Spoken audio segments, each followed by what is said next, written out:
Olá, muito boa tarde. Estamos aqui reunidos para o estudo do Livro dos Médios, livro de Allan Kardec. Hoje vamos para o episódio 2. Pontos: existem espíritos? Items 1, 2, 3 e 4.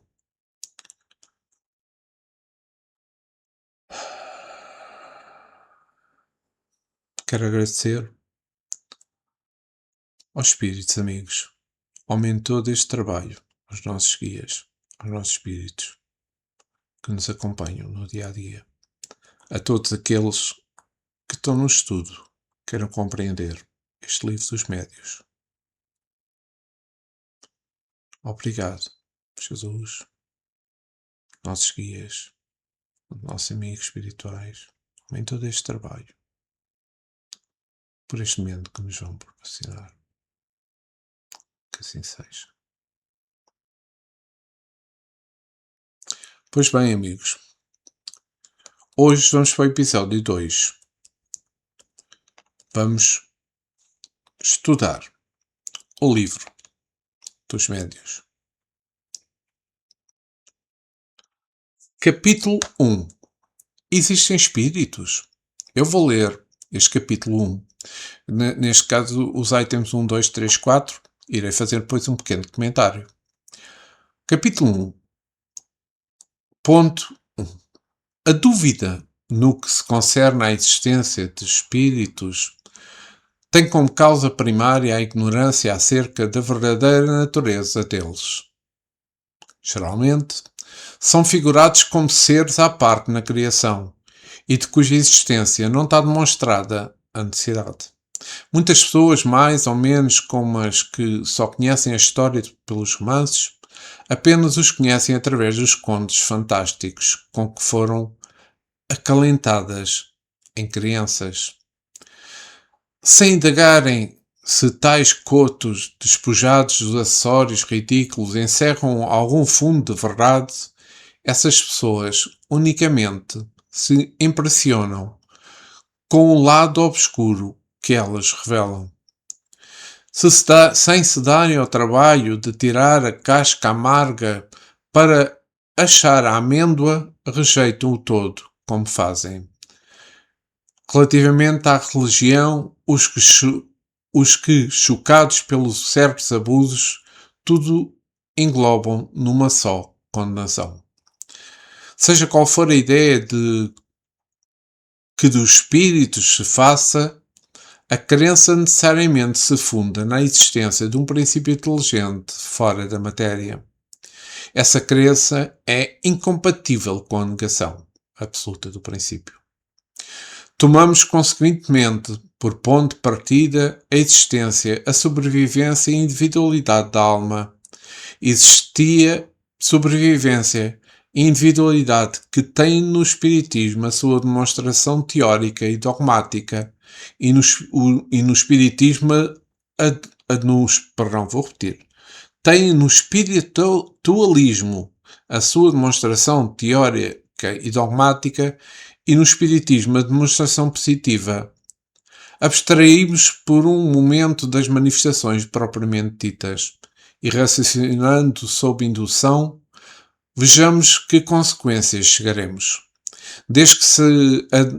Desde que se admita a existência da alma e a sua individualização após a morte, forçoso é também se admita, primeiro, que a sua natureza difere do corpo, visto que separadas deste deixa de ter propriedades peliculares ao corpo. Segundo, que goza de consciência de si mesma, pois que é passível de energia ou de sofrimento, sem o que seria um ser inerte, caso em que possuí-la de nada nos valeria. Admitido isso, tem-se que admitir que a alma vai para alguma parte. De que vem a ser feito dela e para onde vai? Segundo a crença vulgar, vai para o céu ou para o inferno. Mas onde fica o seu inferno? Dizia-se outrora que o céu era acima e o inferno era abaixo. Porém, o que são o alto e o baixo no universo, uma vez que se conhecem a efericidade da Terra, o movimento dos astros, movimento que faz com que o que em dado instante está no alto, que no alto seja 12 horas, embaixo e no infinito do espaço, através do olhar, penetra, indo a distâncias consideráveis. Verdade é que para alguns lugares inferiores também se designam as profundezas da Terra, que ficaram sendo igualmente as esferas concêntricas, chamadas céu do fogo, céu das estrelas, desde que se verificou que a Terra não é o centro dos mundos, que mesmo o nosso Sol não é único, que milhões de Sol brilham no espaço, constituindo cada um o centro de um turbilhão planetário. A que ficou reduzida a importância da Terra, mergulhada nessa imensidão. Porque justificava o privilégio este quase imperceptível grão de areia, que não avulta pelo seu volume, nem pela sua posição, nem pelo papel que lhe cabe desempenhar, seria o único planeta povoado de seres racionais. A razão se recusa a admitir semelhante nulidade do infinito e tudo nos diz que os diferentes mundos são habitados. Ora, se são povoados, também fornecem seus contingentes para o mundo das almas. Porém, ainda uma vez que terá sido feito dessas almas depois que a astronomia, a geologia destruíram as moradas que se destinavam, e sobretudo depois que a teoria tão racional da pluralidade dos mundos a multiplicou ao infinito. Não podendo a doutrina da localização das almas harmonizar-se com os dados da natureza, outra doutrina mais lógica e os assina por domínio. Não um lugar determinado e circunscrito, mas um espaço universal, formando delas um mundo visível um mundo invisível, em o qual vivemos imersos, que nos cerca e acotovela incessantemente. Haverá nisso alguma impossibilidade, alguma coisa que repugne à razão? De modo nenhum. Tudo ao contrário nos afirma que não pode ser de outra maneira. Mas então, que vem ser das penas e compensações futuras, desde que lhes suprimam os lugares especiais onde se efetivem.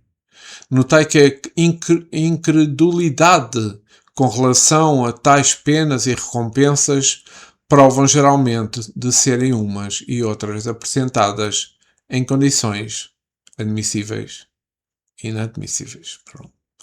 Dizei, em vez disso, que as almas tiram de si mesmo a sua felicidade, ou a sua desgraça, que a sorte lhes está subordinada ao estado moral, que a reunião das que votam mútua simpatia e são boas representa para elas uma fonte de ventura,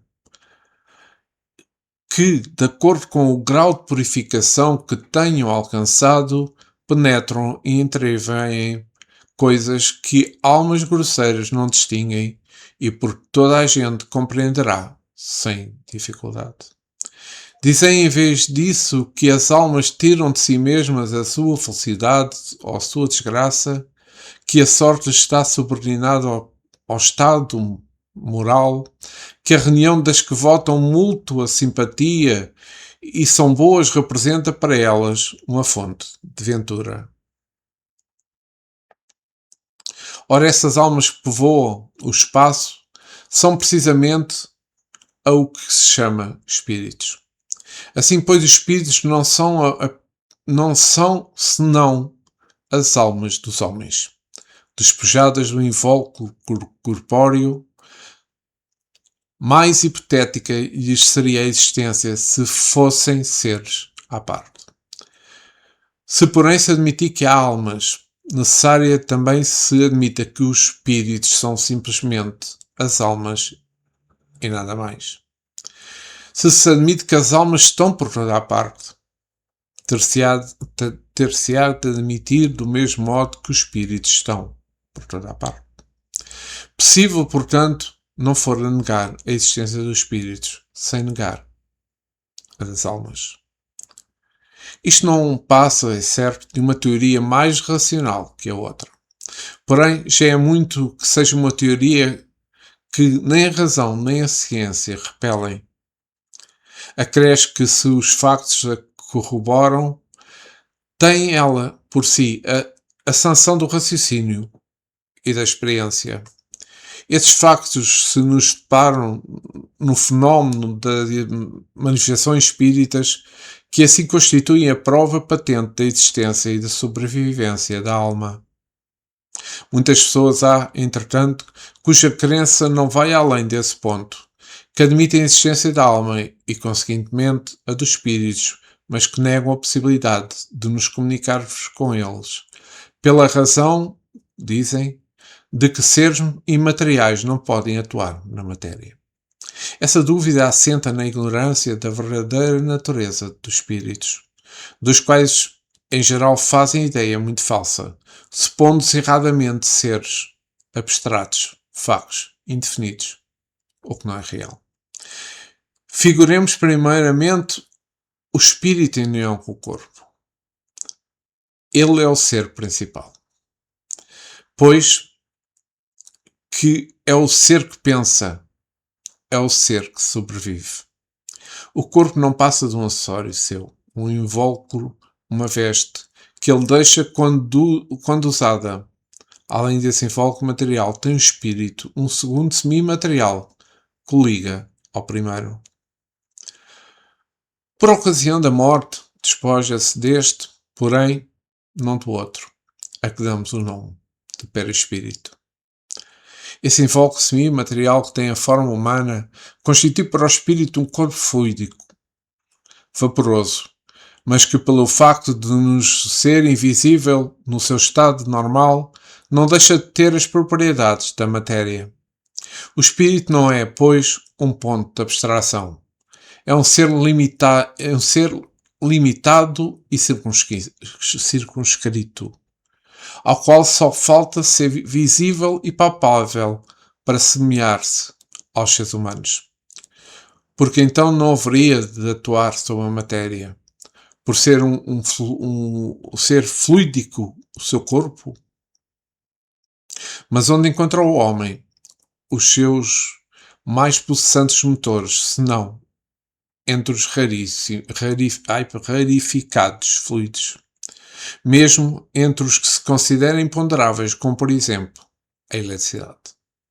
Não é exato que a luz imponderável exerça a ação química sobre a matéria ponderável?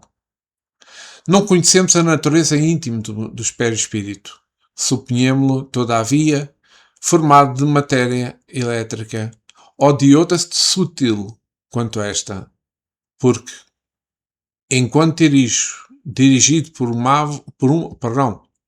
porque quando dirigido por uma vontade não teria propriedade idêntica à daquela matéria. É que eu vou fazer agora um pequeno resumo daquilo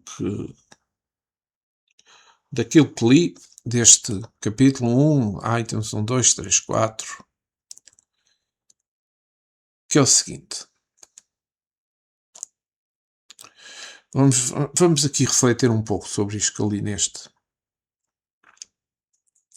capítulo 1. A frase em que Kardec salienta: sem se darem ao trabalho de tirar a casca amarga para achar a amêndoa, rejeitam o todo. Então, isto é uma analogia de Kardec. E demonstra que a dúvida que se respeita à existência dos espíritos recorre da ignorância da natureza do que é o espírito. Porque é mais fácil rejeitar do que se aprofundar os seus conhecimentos do que é o espírito. Também na frase, seja qual for a ideia que dos espíritos se faça, a crença neles necessariamente se funda na existência de um princípio inteligente fora da matéria. Então, para Kardec, seja qual for a ideia que se possa ter sobre a existência do espírito, dos espíritos neste caso, tem como base a existência de Deus, a existência do princípio inteligente, que é a alma. E é um princípio inteligente fora da matéria. Então, no meu entendimento, Kardec menciona que tem de existir alguma coisa fora da matéria. E se pensarmos que os espíritos existem, temos de aceitar a existência de Deus como Criador de todos eles. Aqui na frase, desde que se admita a existência da alma e da sua individualidade após a morte, forçoso é também que se admita que a sua natureza difere do corpo físico, visto que separada deste, deixa de ter as propriedades peliculares ao corpo. Esta frase afirma que se aceitarmos a alma individual após a morte, devemos logicamente aceitar que a sua natureza é distinta da do corpo.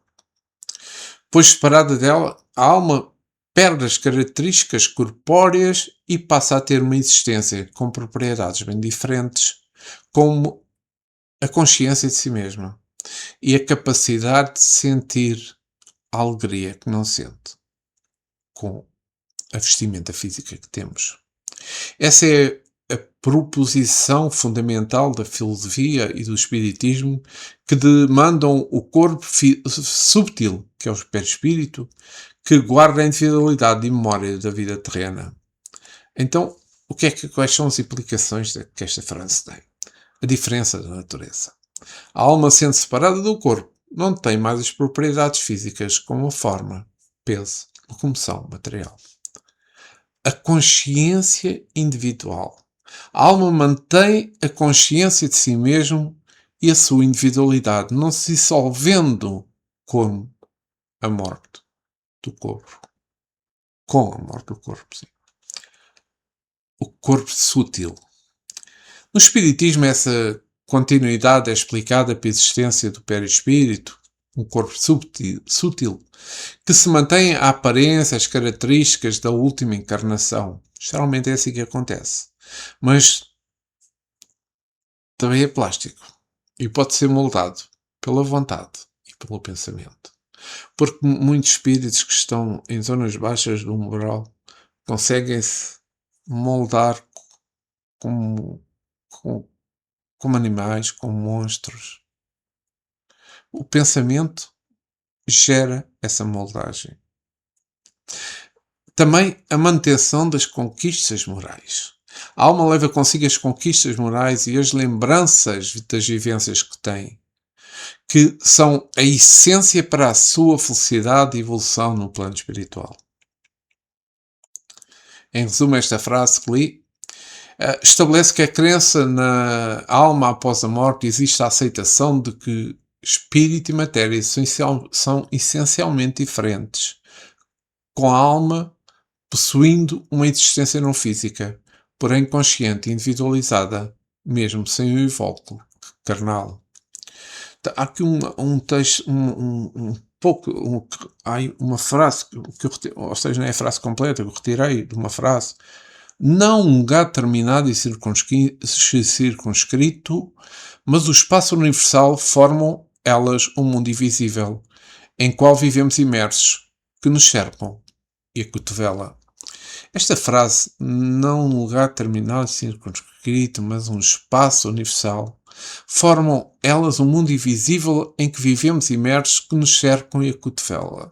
Descreve o mundo espiritual como um espaço universal, um espaço invisível, permeando toda a existência. Uma ideia central na doutrina espírita, conforme expressa no Livro dos Médiuns de Allan Kardec, é que eles estão sempre junto de nós, espíritos. Por isso eles acotovelam. Eles nos atropelam. Então, A frase também, as almas tiram de si mesmo a sua felicidade ou a sua desgraça. Isto é um princípio fundamental da doutrina espírita, ensinando que o estado de felicidade ou de sofrimento de um espírito provém das próprias escolhas e do seu progresso moral, e não um local externo de recompensa ou também um local externo de castigo. Isso significa que cada um é o arquiteto do próprio destino. E cada um traz para si mesmo o céu ou o inferno dentro de si, conforme o estado de evolução e inferioridade.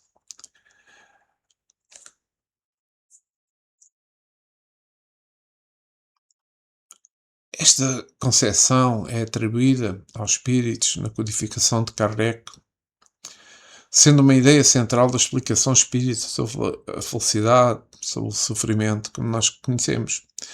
Felicidade e desgraça externas. É que não há um céu ou um inferno como lugares físicos para os espíritos.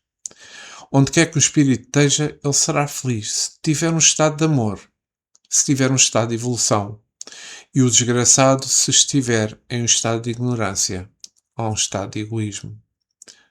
Então, a responsabilidade individual é que a felicidade e a desgraça não são impostas por Deus, como muita gente pensa, como muita gente afirma, ignorantes. Mas são o resultado direto das nossas ações, dos nossos pensamentos e da evolução material de cada alma. O purgatório e a evolução. Fala-se muito do purgatório. Principalmente a Igreja Católica fala muito do purgatório. A visão espírita sobre o purgatório é que ele não é um legado de punição eterna, mas um estado de sofrimento temporário que a alma experimenta para aprender, mas também para evoluir. Em essência, a frase afirma que o controle sobre a experiência de vida e pós-vida está na mão de cada alma. Outra frase que eu achei importante, que os demónios são simplesmente as almas dos maus, mas que podem, como as outras, ascender ao mais alto cume da perfeição.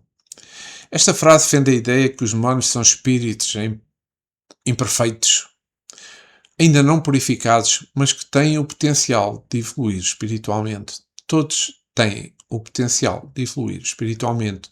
O segundo Allan Kardec é o mais coerente com a bondade divina do que a doutrina dos demónios eterna destinada ao mal. Então, o espiritismo, os demónios não são vistos como seres criadores para o mal. Porque Deus não cria um ser mau. Deus cria-nos todos simples e ignorantes. A partir daí, os nossos pensamentos, as nossas ações é que nos tornam bons ou maus.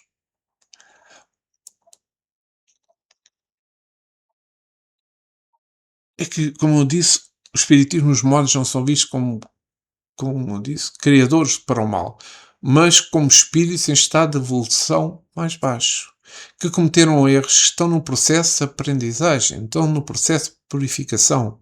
Então, o que é progressão espiritual? Assim como qualquer outra alma, esses espíritos imperfeitos podem ascender através do arrependimento, através do trabalho para o bem, para a evolução moral, atingindo, num futuro, a perfeição. Kardec argumenta que a visão é mais compatível com a justiça e bondade de Deus, pois nega a existência de uma criação inerentemente má e sem esperança de rendição. Em resumo, esta frase que li expressa a crença da evolução contínua em todas as almas, incluindo aquelas que hoje são consideradas demónio, mostrando que o mal não é um destino final, mas uma fase de jornada espiritual. Então, pergunto, peço imensa desculpa, só ajeitar-me. Qual a base da fé nos espíritos? Com base de tudo o que eu li neste primeiro capítulo, neste item 1, 2, 3, 4. Então, a fé dos espíritos nos espíritos é intuitiva. Nós já trazemos esse conhecimento, que embora esteja encoberto pelo invólucro da carne, está presente nas nossas vidas. Assim nos ensinam os espíritos.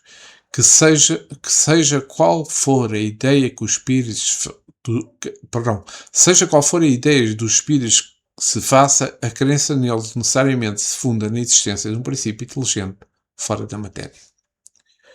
Essa crença é incompatível com a negação absoluta deste princípio.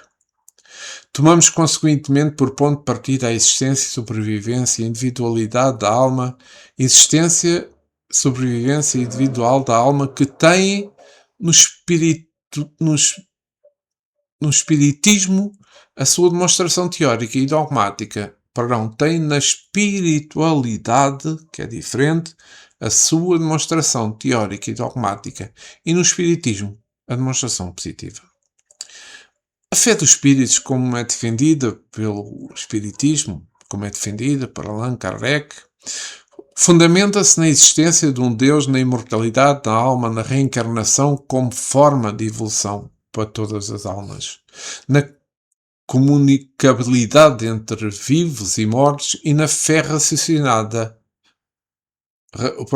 A fé raciocinada, sim, na procura compreender as leis divinas através da razão e da observação. Então, os pilares dessa crença incluem a existência de Deus, como nós sabemos, a crença em Deus como a inteligência suprema, causa primária de todas as coisas, é um dos alicerces da doutrina espírita. A imortalidade da alma. A alma é um espírito imortal que sobrevive à morte do corpo físico, continuando o seu processo de evolução. A reencarnação. Os espíritos passam por diversas encarnações em corpos diferentes, com o objetivo de aprender, de evoluir, para a sua evolução moral e intelectual, como também de reparar os erros que fizeram no passado. A comunicabilidade dos espíritos. A comunicabilidade dos espíritos. Para o sítio. A comunicabilidade entre os vivos e os mortos. Não diga assim. A comunicabilidade entre os vivos e os desencarnados é vista como possível e útil, permitindo troca de conhecimentos e orientação. A fé raciocinada. É a fé que se baseia em razões, que se baseia em factos, e não aqueles dogmas cegos com umas seitas e algumas doutrinas utilizam. A espiritualidade convida à reflexão sobre a existência e o propósito de vida, procurando a compreensão através do conhecimento. A evolução espiritual. A crença em um processo contínuo de evolução dos espíritos, tanto intelectual como moralmente, que se manifesta através das encarnações. Leis naturais e universais. O espiritismo também se fundamenta na compreensão das leis como a da evolução, do amor, da pluralidade dos mundos habitados. Então, faça a seguinte pergunta novamente. Onde estão e onde habitam os espíritos? Nós sabemos que eles habitam nas regiões do espaço infinito. Se reúnem com os seus semelhantes, sendo o legado de cada um conforme as suas afinidades. Os espíritos se instruem, segundo a crença vulgar, se vai para o céu ou se vai para o inferno. A razão se recusa a admitir semelhante nulidade do infinito. Tudo nos diz que os diferentes mundos são habitados.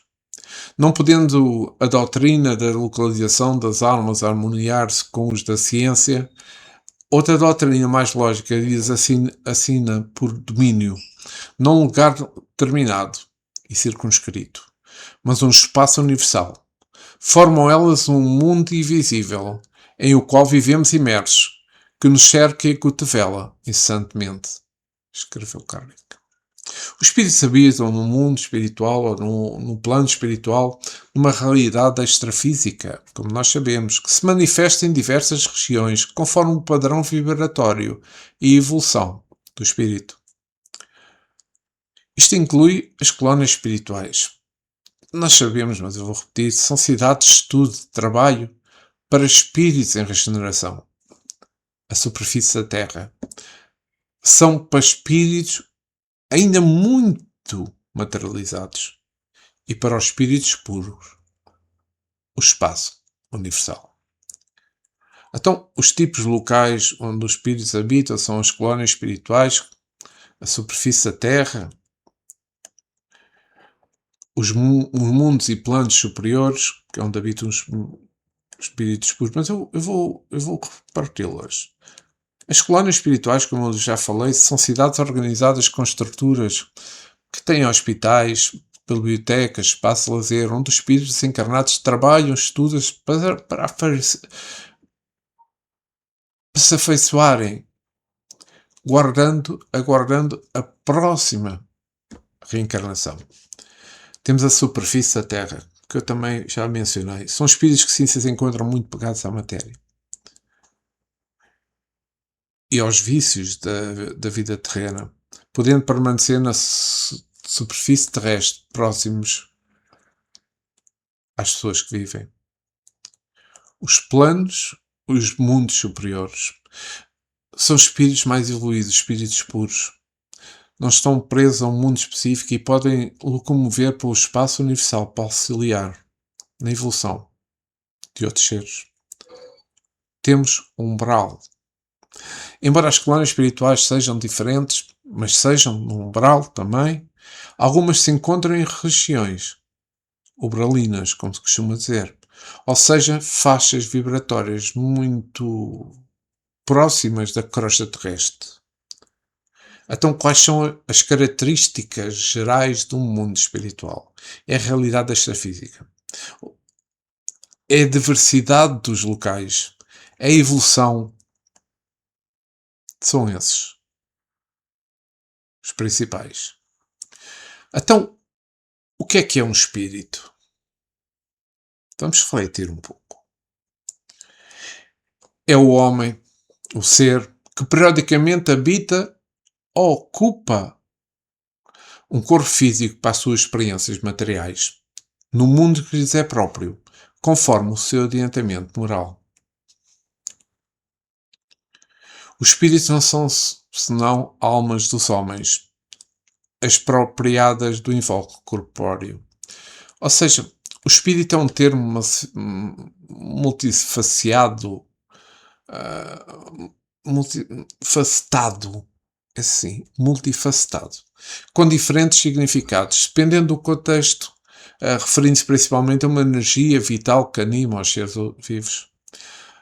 A parte imaterial e consciente do ser humano que habita e possibilita a inteligência, a reflexão, a personalidade, ou ainda, em certo sentido também religioso, entidades sobrenaturais ou ao poder divino que anima o universo. O espírito mais não é do que a alma sobrevivente do corpo. É o ser principal, pois que não morre, ao passo que o corpo simplesmente é um acessório sujeito à destruição. A sua existência, portanto, é tão natural depois como durante a encarnação. Está submetida às leis que regem o princípio espiritual, como o corpo o está às que regem o princípio material. É importante isto, mas com estes dois princípios como estes dois princípios têm necessidade de afinidades, como reagem incessantemente um sobre o outro, como a ação simultânea deles resulta no movimento, na harmonia do conjunto, seguem de um mesmo todo tão natural, uma quanto a outra, não sendo, pois, a primeira uma exceção, uma anomalia na ordem das coisas. Esta parte que li está nas Gênesis, milagres e as predições, segundo o Espiritismo. Ou seja, o Espírito é o princípio inteligente do universo. É imortal, criado por Deus para evoluir através dos processos de encarnação. Ele é o ser pensante e sobrevivente, enquanto o corpo físico é apenas um invólucro temporário, ligado ao espírito através do perispírito. O estado natural do espírito é desencarnado, conservando a sua personalidade e características. Aqui já falei também das características do espírito, do princípio inteligente, a natureza imaterial e imortal, a evolução contínua, a conexão com a matéria. No ponto 2, referido por Kardec no Livro dos Espíritos, no item 82, temos a resposta para essa questão, exatamente, que é imaterial não é bem o termo. Incorpóreo seria mais exato. Mas deves compreender que, sendo a criação, o espírito há de ser alguma coisa. É matéria quintessenciada, mas sem analogia para vós outros. É tão etérea que escapa inteiramente ao alcance dos vossos sentidos. Então o que é quintessência? É o mais alto grau de sutilização de uma substância. Sendo os nossos sentidos limitados, costumamos tratar os espíritos por seres imateriais, pois diferem de tudo que conhecemos por matéria. A matéria dispõe de diversas composições, conhecemos apenas algumas delas. A matéria quintessenciada refere-se ao perispírito, um corpo sutil e semimaterial que serve de ligação ao espírito, inteligência, com o corpo físico denso. E sobre o perispírito, nós sabemos que é constituído a partir do fluido cósmico universal. É mais raro e sutil que a matéria comum e se quintessencia ou se torna mais aprimorado à medida que o corpo evolui. Então, quais são as características principais da matéria quintessenciada, que é o perispírito? É um veículo que une o espírito ao corpo material, transmitindo sensações, transmitindo pensamentos. É formado a partir do fluido cósmico universal, que é a substância primordial da qual toda a matéria provém. A sua matéria é maleável e adapta-se ao ambiente espiritual e à evolução do espírito. É menos material que o corpo físico, mas ainda é matéria. O grau de sutilidade dos perispíritos varia de acordo com o nível evolutivo do espírito. Quanto mais o espírito se purifica, mais quintessenciado e menos material o seu perispírito se torna. Então, os mundos espirituais são constituídos por matéria mais sutil e quintessenciada, adequada para a vida espiritual do espírito que ali se encontra. E segundo a doutrina espírita, o perispírito pode-se desgastar no plano físico e ser refeito, por exemplo, durante uma gravidez, utilizando um molde mental pré-existente. Vou ler aqui outra parte na Gênesis, no capítulo 14, item 7, que eu acho que é importante. O perispírito, ou o corpo fluido dos espíritos, é um dos mais importantes produtos do fluido cósmico. Já vimos que também o corpo carnal tem o seu princípio de origem nesse mesmo fluido condensado e transformado em matéria tangível. No perispírito, a transformação molecular se opera diferentemente, enquanto o fluido conserva a sua imponderabilidade e as suas qualidades etéreas. O corpo perispíritico e o corpo carnal têm, pois, origem nos mesmos elementos primitivos. Ambos são matéria, ainda que os dois estados diferentes. Eu acho que é importante falar nisto, porque nós falamos também no estado natural, por exemplo. O estado natural do espírito é a liberdade em relação à matéria. Ou seja, o que chamamos a condição de desencarnado. Os espíritos, mesmo desencarnados, podem manter a sua, aliás, mantêm a sua individualidade e semelhança com o que eram na última encarnação, normalmente, e conservam as aptidões intelectuais e morais. A palavra espírito tem origens que remetem o sopro ao vento, refletindo o conceito de um corpo, refletindo o conceito de um sopro vital que dá vida a um corpo, como na narrativa bíblica da criação de Adão. Então, e nós sabemos os conceitos do espírito, vamos só refletir um pouco, os conceitos dos espíritos em diferentes áreas: religião e espiritualidade. O princípio vital, a força que anima os seres vivos, distinguidos da matéria inanimada. A entidade sobrenatural, são seres sem corpo que podem ser anjos, demónios ou fantasmas, como em algumas crenças. A conexão com Deus. Em algumas tradições, o espírito é parte do ser humano que se pode relacionar e ter comunhão com Deus, sendo também uma força ativa que vem do Criador. Na filosofia, e falando na filosofia, o componente imaterial de um indivíduo que confere a consciência, a mente e o pensamento e a personalidade. No oposto ao material, na filosofia ocidental, o espírito é muitas vezes visto como aquilo que contrasta com a matéria e o corpo. E nos significados coloquiais e culturais, refere à inteligência e o engenho, refere à capacidade intelectual e à vivacidade mental de uma pessoa, como em mulher de espírito. A intenção predominante ou motivação de um grupo de ação, como o espírito de cooperação. A aptidão e a capacidade para algo, como o espírito criativo.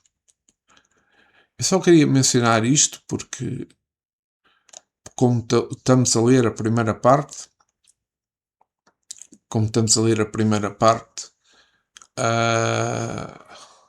é importante realçar isto. E queria dizer que estou a estudar o livro dos médios desta forma. Vou retirando frases que eu acho importante falar delas e também perguntas que faço que eu acho que são importantes, nós refletimos sobre elas. Espero que tenha sido o vosso agrado este episódio 2. Existem espíritos? Item 1, 2, 3. Para a semana voltarei para a continuidade deste tema. Existem espíritos? Deste livro que fala sobre mediunidade, que tem o seu objetivo falar de mediunidade, mas que, como sabemos, está ligado também ao livro dos espíritos. E é importante, para quem não conhece o livro dos espíritos, é importante para quem não conhece a doutrina espírita, ter alguns conhecimentos.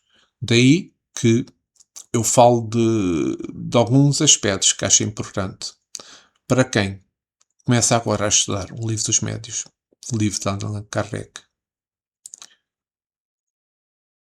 Jesus, quero agradecer por teres proporcionado este momento de estudo do livro dos médios. Outro livro importantíssimo da doutrina espírita, para todos aqueles que sentem mediunidade, para todos aqueles que querem saber sobre mediunidade. Espero que tenha sido o vosso agrado. Espero que a minha ideia tenha chegado até vós. Jesus, permaneças agora e sempre connosco. E que assim seja.